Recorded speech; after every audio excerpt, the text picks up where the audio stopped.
Civilized nation on earth would agree that depriving children of food and water is acceptable.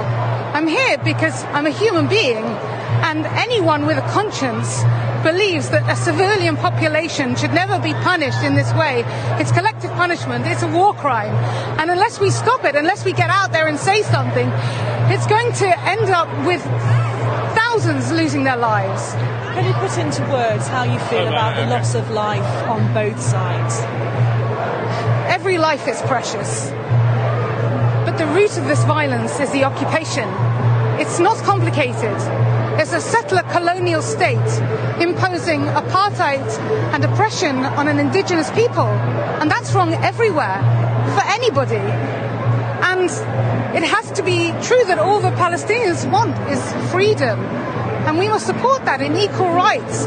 And I stand up here, I'm so pleased to see so many of my brothers and sisters with big hearts who know the truth.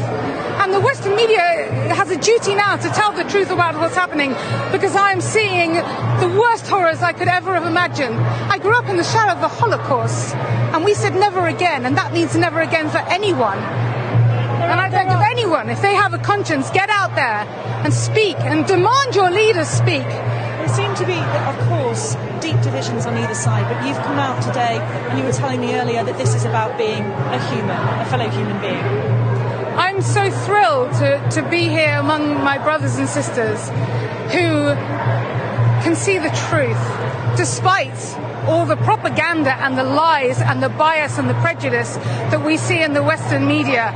It has been, quite frankly, an appalling week. What would you like to see the UK government do now? They must demand a ceasefire. They must demand that Israel stop bombing children and stop burying them under rubble. They must demand a humanitarian corridor so aid and medical supplies can get in. They must demand they have electricity. They must demand that there is food and water.